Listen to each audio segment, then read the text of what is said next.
Okay, तो last हम देख रहे थे लॉजिकल इक्विवेलेंस क्या होता है, ठीक है। सो लॉजिकल इक्विवेलेंस नाम से ही पता चलता है कि अगर दो स्टेटमेंट्स की ट्रुथ वैल्यूज सारे कंडीशंस में सेम आती है तो उसे बोलते हैं logical equivalence statement. So suppose S1 and S2 हमने कंसिडर किया है, तो negation P and Q is equivalent और नॉट विद नेगेशन P और नेगेशन Q, ये हमें प्रूव करना है, जिसका हमने प्रॉपर ट्रुथ टेबल ड्रॉ किया है।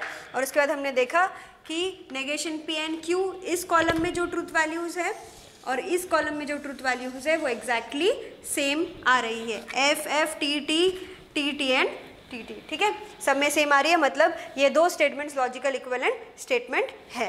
सिमिलरली आप अपने आप से खुद से प्रूव करके देख सकते हो ये स्टेटमेंट नेगेशन P और Q is logically equivalent to negation P and negation Q। आप ये स्टेटमेंट खुद से करके देखिएगा, नेगेशन P और Q is equivalent to negation P and negation Q, ये पॉसिबल है या नहीं है। सो एक और चीज़ बताना चाहूँगी मैं जो कि इम्पॉर्टेंट है, this equation 1 suppose and this equation 2, this both are known as De Morgan's law, ठीक है। जब भी आप नेगेशन करेंगे एंड का और नेगेशन करेंगे और का, तो आप उसको इस तरह से कन्वर्ट कभी भी कर पाएंगे। जब आगे हम कुछ और प्रॉब्लम सॉल्व करेंगे उसमें हम देखेंगे कि किस तरह से नेगेशन स्टेटमेंट को इस तरह से कन्वर्ट किया गया है और नेगेशन और को इस तरह से कन्वर्ट किया गया है। तो ये दोनों भी डी मॉर्गन्स लॉ है, ठीक है, this two are De Morgan's law. मैं लिख देती हूँ यहाँ पे डी मॉर्गन्स लॉ, ठीक है, ये याद रखना होगा आपको, this two are De Morgan's law. Then हम देखेंगे एक और इक्विवेलेंट स्टेटमेंट जो है P इम्प्लीकेशन Q का। अभी हमने एंड और का देखा, नेक्स्ट हम देखेंगे P इम्प्लीकेशन Q का।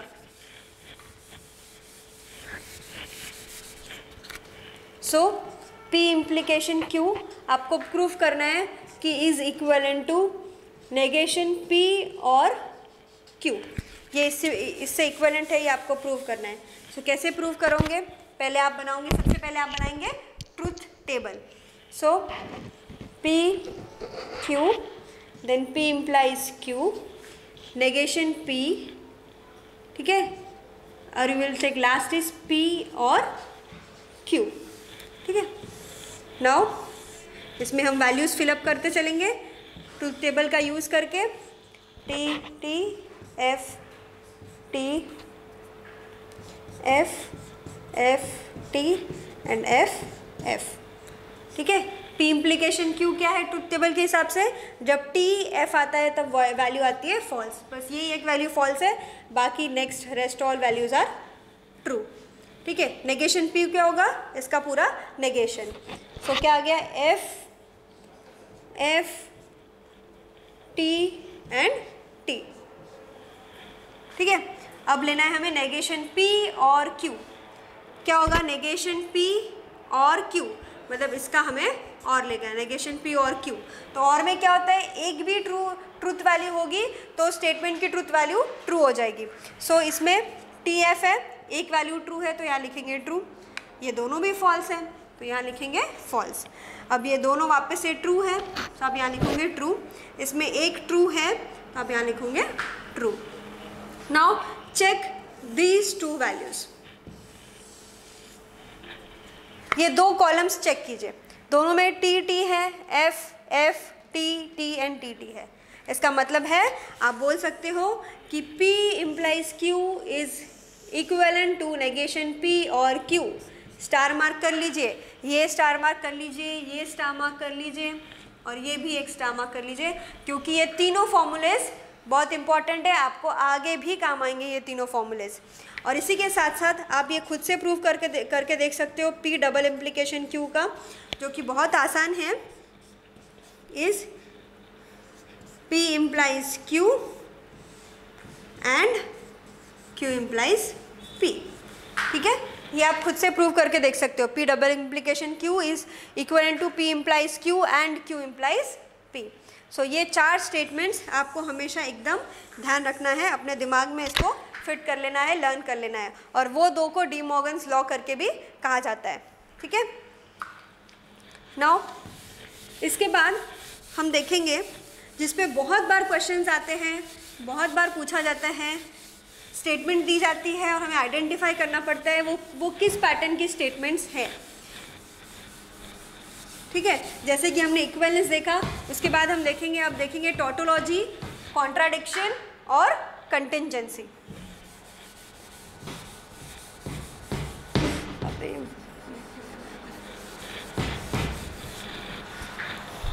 नेक्स्ट चीज हम देखेंगे tautology,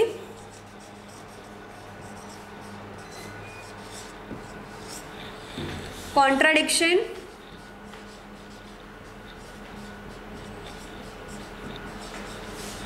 and the third is contingency.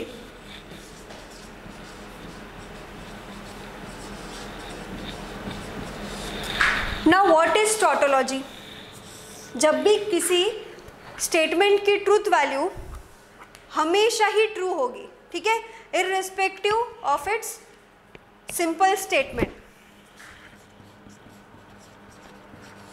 Always holds truth value true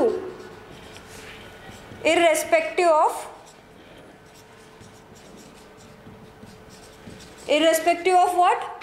simple, और we can say component statement भी बोल सकते हैं, irrespective of its simple statement. ठीक है, इसी जगह कंपोनेंट स्टेटमेंट भी बोला जाता है, one and the same thing. And next what is contradiction?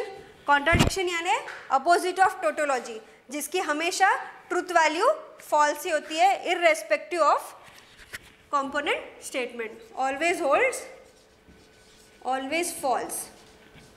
ठीक है, always has the truth value false, ये हो गया कॉन्ट्राडिक्शन। और कंटिंजेंसी यानी which is neither tautology nor contradiction. ठीक है, मतलब इसमें ट्रू वैल्यूज और फॉल्स वैल्यूज का कॉम्बिनेशन होगा। ठीक है, कॉन्टिंजेंसी स्टेटमेंट में, कॉन्ट्राडिक्शन में सिर्फ ट्रू फॉल्स वैल्यूज आएगी और टोटोलॉजी में सिर्फ ट्रू वैल्यूज ही आएगी। हम एग्जांपल दे सकते हैं, जैसे टोटोलॉजी का लेंगे नेगेशन पी और पी। सिंपल सा एग्जांपल देखते हैं पहले, उसके बाद इस पे और हम प्रॉब्लम्स सॉल्व करेंगे। ठीक है, सपोज हमें दिया है नेगेशन पी और क्यू, अब इसका ट्रूथ टेबल निकालना है। सो व्हाट, क्या करेंगे, पी का निकालेंगे, फिर नेगेशन पी और पी। सो पी की क्या ट्रूथ वैल्यू हो सकती है, एक ही स्टेटमेंट है इसमें, so, या तो ये ट्रू होगा या तो फॉल्स होगा। ठीक है, now negation P false true, negation P का चेंज कर दिया। Now what is negation P और क्यू, अब और आ गया, और यानी एक भी ट्रू वैल्यू हुई तो आपकी स्टेटमेंट ट्रू होगी। तो यहाँ पे ट्रू है, यहाँ पे भी एक ट्रू है, तो ये दोनों भी ट्रू आ गया, मिल गया यहाँ पे दोनों भी। In any condition you have always the value true, इसलिए नेगेशन पी और क्यू ये कैसा स्टेटमेंट हो गया, टोटोलॉजी का। ठीक है, वैसे ही सिंपल एग्जांपल इसमें लेंगे, नेगेशन पी एंड पी। ये सिर्फ समझने के लिए हम सिंपल एग्जांपल देख रहे हैं फिलहाल। सो इसका कैसे टेबल आएगा, p negation p and p. So आपको मिलेगा टी एफ, सेम जैसा पहले हमने किया, एफ टी। बिकॉज यहाँ पे एंड ऑपरेशन यूज़ किया है, हमको दोनों भी वैल्यू ट्रू होना ज़रूरी है ट्रूथ वैल्यू ट्रू करने के लिए, लेकिन यहाँ पे एक ट्रू एक फॉल्स है, नीचे इसमें भी एक फॉल्स है एक ट्रू है, तो यहाँ पे दोनों वैल्यूज़ फॉल्स आ जाएगी। सो ये कैसा स्टेटमेंट हो गया, कॉन्ट्राडिक्शन, जिसमें हमेशा वैल्यू फॉल्स ही आएगी। ठीक है, नेगेशन पी एंड पी ये हमेशा फॉल्स वैल्यू होल्ड करेगा, नेगेशन पी और पी ये हमेशा ट्रू वैल्यू होल्ड करेगा। और कंटिंजेंसी का एग्जांपल हम कोई भी ले सकते हैं, जैसे पी एंड क्यू, पी और क्यू, ये इसकी ट्रूथ टेबल हमें पता है, पी इम्प्लाइज क्यू, ये भी हम कंसिडर कर सकते हैं। ठीक है, तो ये हो गया हमारा टोटोलॉजी, कॉन्ट्राडिक्शन और कंटिंजेंसी। अब कुछ एग्जांपल्स देखेंगे, उसको सॉल्व करेंगे और देखेंगे कि वो स्टेटमेंट टोटोलॉजी में आता है, कॉन्ट्राडिक्शन में आता है या फिर कंटिंजेंसी में आता है। हम 2 से 3 ऐसे एग्जांपल्स देखेंगे, फास्ट, एकदम quick. Let's see, our first example is, first example देखते हैं ये क्या है, P and P implies Q implies Q, ठीक है, ये कंप्लीट स्टेटमेंट implies Q है।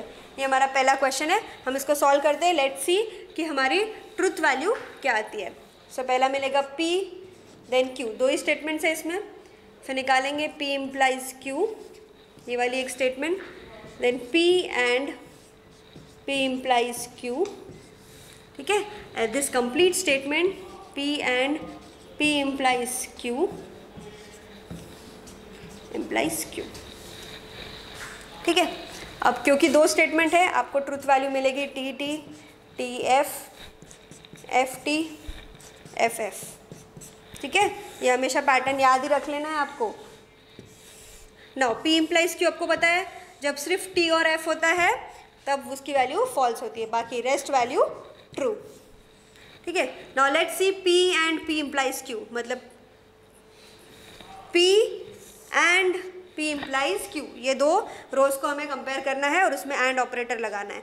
तो एंड ऑपरेटर हमेशा क्या देता है, T और T पे T देता है, बाकी रेस्ट फॉल्स, ये भी फॉल्स क्योंकि एक एक F दोनों में आ रहा है, ये भी फॉल्स, ठीक है।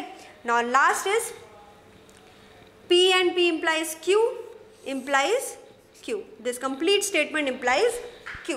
तो इम्प्लीकेशन में हमने क्या देखा, T F is always false, so T T है यहाँ पे तो आपको ट्रू मिल जाएगा, ये एफ एफ है ये भी ट्रू मिल जाएगा, ये एफ टी है ये भी ट्रू मिल जाएगा, और ये एफ एफ है ये भी ट्रू मिल जाएगा। इसमें एक भी स्टेटमेंट टी और एफ का नहीं है। तो आप क्या देख रहे हो, इसमें सारी वैल्यूज टी आ गई, ट्रू आ गई है, इसका मतलब है ये स्टेटमेंट किस कैटेगरी में आता है, टॉटोलॉजी।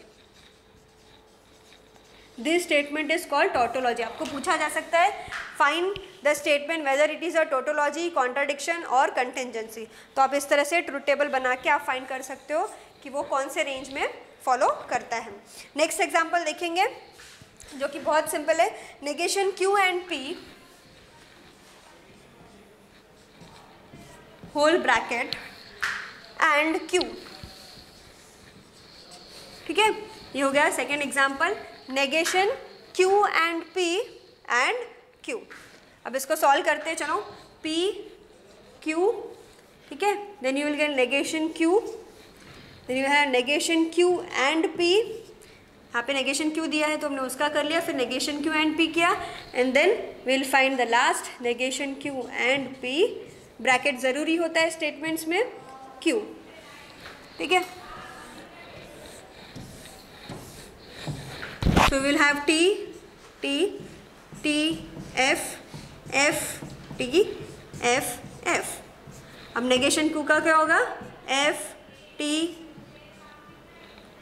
F, T, ठीक है। Q का नेगेशन Q, ठीक है। ये चीज़ें अब मुझे बतानी नहीं होगी क्योंकि एकदम इजी है, नेगेशन कैसे करते हैं। फिर अब देखना नेगेशन Q और P, this is negation Q और P, मतलब इन दो कॉलम्स में आपको एंड ऑपरेटर लगाना है, ठीक है। अब एंड ऑपरेटर में हमने वापस से देखा कि दोनों ट्रूथ वैल्यू ट्रू होनी चाहिए।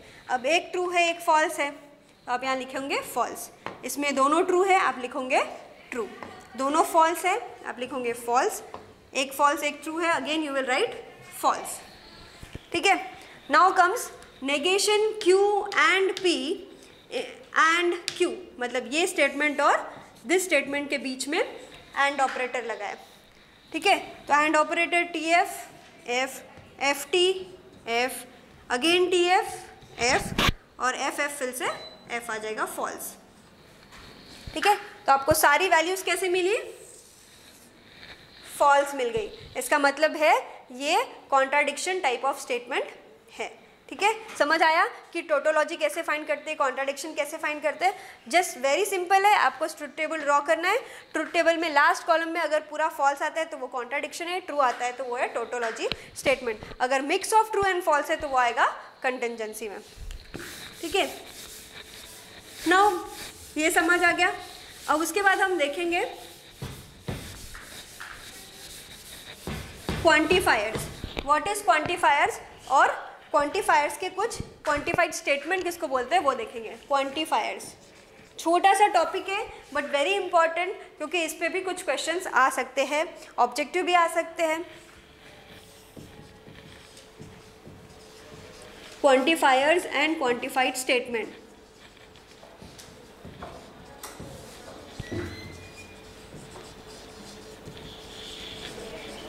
ठीक है, नो इसको बहुत ही सिंपल तरीके से हम लोग लेते हैं, डिवाइड कर लेते हैं।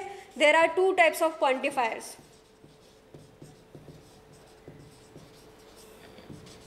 There are two types of quantifiers. First one is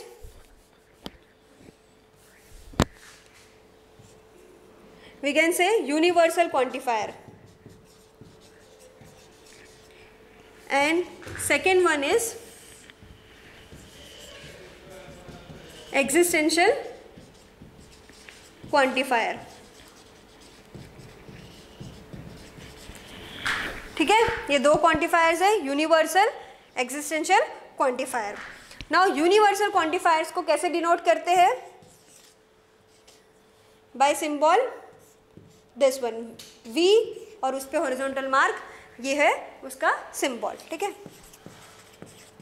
इस तरह से यूनिवर्सल क्वांटिफायर को डिनोट करते हैं। और एक्सिस्टेंशियल क्वांटिफायर को कैसे डिनोट करते हैं? उल्टा E।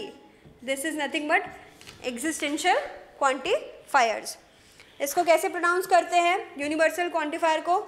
For all values of, for all values of. ठीक है, इसको ऐसे प्रोनाउंस किया जाता है। और इसको there exist,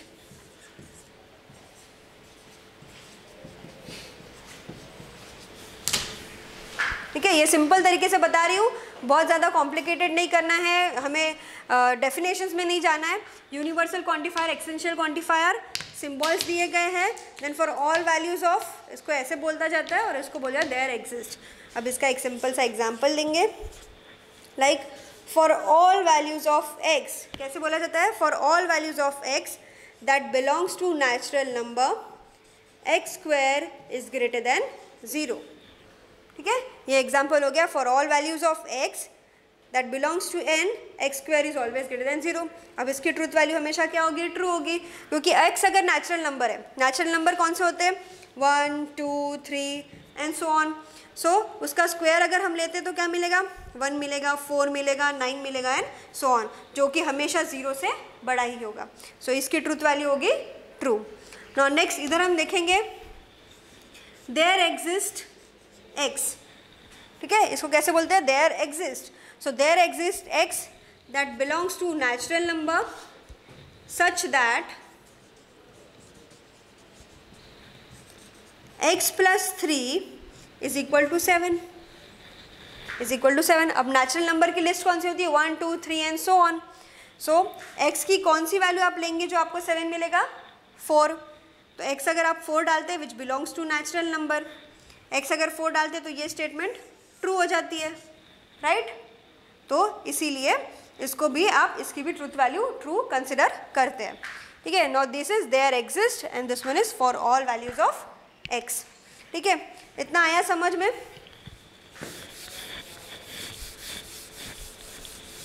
so quantifiers, two types of quantifiers, existential and universal quantifier. Universal को कैसे डिनोट करते हैं हमने देखा, उसके एग्जाम्पल्स देखे।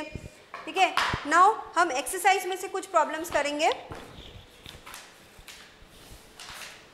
क्वांटिफायर्स के। जैसे आपको दिया है, एक एरे दिया है a इज इक्वल टू 3 4 6 8। ठीक है, और कुछ क्वेश्चंस दिए हैं, जैसे कि पहला क्वेश्चन है there exist x that belongs to, there exists x that belongs to A such that x plus 4 is less than equal to less than 10। ये क्वेश्चन आपको दिया है, there exists x such that x plus 4 is less than 10। now A में कुछ ऐसी values है क्या जिसमें less than 10 करने से, जिसमें आपको ऐड करने से आपको लेस दैन 10 की वैल्यू मिलेगी? तो कौन कौन सी वैल्यूज़ हो सकती है? 3 ऐड करने से भी होगा, 4 ऐड करने से भी मिलेगा, 6 से भी मिलेगा और 8 से भी 8 से नहीं मिलेगा आपको, 6 प्लस 4 कर देंगे आपको 10 से बड़ी वैल्यू मिलेगी, 8 प्लस 4 करेंगे 12 मिल जाएगा। तो ये दो वैल्यूज़ नहीं आएगी, लेकिन 3 और 4 तो है ना, आपके पास 3 और 4 ऐसी वैल्यूज़ है जिसको आप यहाँ डालोगे तो आपको लेस देन 10 इक्वेशन मिलेगा। इसका मतलब है इसकी ट्रूथ वैल्यू क्या हो गई, ट्रू, कि there exist at least 2 number 3 and 4 which has value less than 10। ठीक है, तो इसकी वैल्यू आ गई ट्रू। नेक्स्ट एग्जाम्पल, आप सिमिलर एग्जाम्पल देख सकते हैं। For all values of x that belongs to A such that x plus 5 is greater than equal to 13। तो अब A से आप एक एक वैल्यू कंसिडर करिए। 3, जब x की वैल्यू 3 होती है तो 3 + 5 मिलेगा 8, जो कि ग्रेटर देन इक्वल टू 13 है क्या, नहीं है। जब आप 4 लेते हैं 4 + 5 मिलेगी 9 which is greater than equal to 13, नहीं है। 6 लेते हैं 6 + 5 से 11, अगेन आपको नहीं मिलेगा। 8 + 5 लेंगे कितना होगा 13 which is greater than equal to, सिर्फ ए की वैल्यू ऐसी है जो आपको करेक्ट कंडीशन देगी, बाकी वैल्यूज देगी क्या, नहीं देगी। और हमने क्या लिखा है, for all values of x that belongs to a, for all values of x, तो सभी के लिए ये कंडीशन ट्रू हो रही है क्या, नहीं हो रही है, सिर्फ 8 के लिए ये कंडीशन ट्रू हो रही है। इसीलिए आप क्या करेंगे, इसकी जो ट्रूथ वैल्यू है वो हो जाएगी फॉल्स। ठीक है, इसकी ट्रूथ वैल्यू ट्रू और इसकी ट्रूथ वैल्यू हो गई फॉल्स। आया समझ में इतना, ये दो एग्जाम्पल्स कैसे किए हैं। नाउ नेक्स्ट हम देखेंगे व्हाट इज डुअलिटी। ठीक है,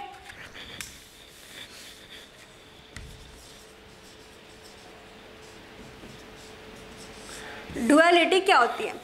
Now two statements S1 and S2, two statements S1 and S2 are said to be duals of each other if and only if they are obtained from each other by inversing AND to or to AND।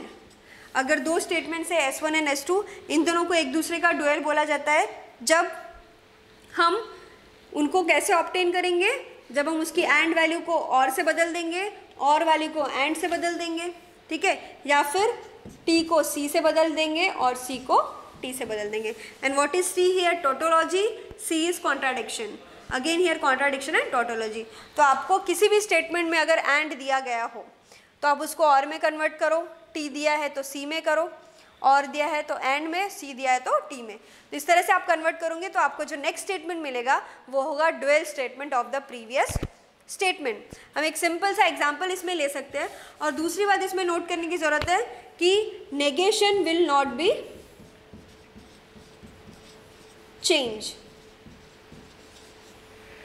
ठीक है, ये first second पे ध्यान रखना ही है आपको कि ये कन्वर्जन्स करने हैं। तीसरा है कि नेगेशन को आप हटाएंगे नहीं, नेगेशन को आप वैसे क्या वैसे ही रखना है ड्यूअल स्टेटमेंट में। और चौथा इंपॉर्टेंट है कि dual of dual is previous statement. ठीक है, या फिर हम लिख सकते हैं more define original statement, original statement. ठीक है, अगर हम किसी स्टेटमेंट का डुअल लेते हैं और दोबारा से डुअल करते हैं तो हमको उसका ओरिजिनल स्टेटमेंट जो पहले था वही मिलेगा। ठीक है, जैसे कि हम एक एग्जांपल ले लेते हैं डुअल स्टेटमेंट कैसे निकालते हैं। हमने एक एग्जांपल लिया P एंड Q और नेगेशन R, ये स्टेटमेंट हमको दिया है सपोज S1। ठीक है, इसको हमें डुअल में कन्वर्ट करना है। तो डुअल में कैसे कन्वर्ट होता है, हमको एंड को और में करना है और को एंड में करना है। तो ये हो गया एंड, तो उसको करेंगे और में, क्यू वैसा का वैसा, और को करेंगे एंड में, नेगेशन को हमको चेंज नहीं करना है, और आर। ये देखिए, so this is S1 suppose and this is S2। So S1 and S2 are dual of each other.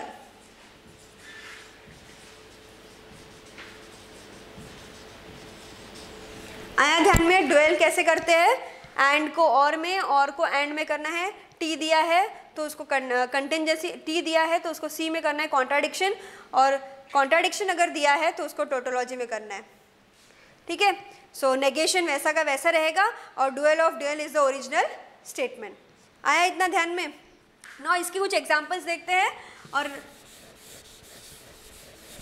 1 से 2 एग्जांपल में आपको ये क्लियर हो जाएगा, क्योंकि ये सबसे इजी टॉपिक है आपके इसका। लाइक हम देखेंगे P एंड नेगेशन Q और P एंड Q और नेगेशन R। अभी इतना लंबा चौड़ा स्टेटमेंट है पर घबराइएगा नहीं, क्योंकि इसका हमें सिर्फ डुअल ही करना है, तो ये बहुत कॉम्प्लिकेटेड नहीं है। तो डुअल में क्या होता है, P इसका कन्वर्जन हो जाएगा और में, नेगेशन वैसा का वैसा रहेगा, Q फिर ये और है तो इसका कन्वर्जन हो जाएगा एंड में, P एंड का हो जाएगा और में, Q ब्रैकेट्स वैसे के वैसे रखने हैं, ब्रैकेट्स को आपको चेंज नहीं करना है। अगर आप ब्रैकेट्स को चेंज कर दोगे या उसको ब्रैकेट हटा दोगे तो मीनिंग चेंज हो जाएगा, जो कि मैंने पहले बोला था, और हो जाएगा एंड में और नेगेशन R। सो ये हो गया डुअल स्टेटमेंट, ठीक है। आया ध्यान में? बहुत सिंपल है और बहुत बार पूछा जाता है किसी भी चीज़ का डुअल कैसे किया जाता है। और एक सिंपल स्टेटमेंट लेंगे, जैसे दिया है विजय एंड विनय, विजय एंड विनय आपके एक्सरसाइज में दिया गया है, विजय एंड विनय, ठीक है, कैन नॉट स्पीक इंग्लिश। ये आपको स्टेटमेंट दिया है और इसमें कौन सा ऑपरेटर लगा है, एंड ऑपरेटर लगा गया है। तो इसको आपको क्या करना है, डुअल में कन्वर्ट करना है। कैसे करोगे, विजय एंड की जगह आ जाएगा और विनय, ठीक है। विजय और विनय कैन नॉट स्पीक, नॉट को हम चेंज नहीं करेंगे क्योंकि हम सिर्फ डुअल कर रहे हैं, कैन नॉट स्पीक इंग्लिश, ठीक है। इस तरह से कोई भी सेंटेंसेस आ गए तो एंड हो तो और करो, और दिया है तो एंड कीजिएगा, बाकी कोई चेंजेस आपको करने नहीं अपने स्टेटमेंट में, ठीक है। तो इतना हमने देखा आज, इतना सफिशिएंट है। नेक्स्ट टाइम हम देखेंगे नेगेशन कैसे करना है स्टेटमेंट का, जैसे एंड और ऑपरेटर दिया उसका नेगेशन कैसे करते हैं, इम्प्लीकेशन का नेगेशन, डबल इम्प्लीकेशन का नेगेशन देखेंगे, और एप्लीकेशन ऑफ लॉजिकल स्टेटमेंट देखेंगे, that is nothing but a switch circuit, ठीक है। ये 2 इंपॉर्टेंट चीज़ हम नेक्स्ट टाइम कवर करेंगे। अभी हमने डुअलिटी देखा, स्टेटमेंट्स देखा, फिर क्वांटिफायर्स देखा, स्टेटमेंट पैटर्न देखा, टोटोलॉजी, कॉन्ट्राडिक्शन और कंटिंजेंसी, ठीक है। So thank you everyone. और अगर कोई डाउट है, कोई डिफ़िकल्टी हो तो आप नीचे कमेंट बॉक्स में कमेंट कर सकते हो, कोई भी डिफ़िकल्टी के लिए, या एक्सरसाइज में कोई प्रॉब्लम जाती है तो आप वो भी कर सकते हो, ठीक है। Thank you.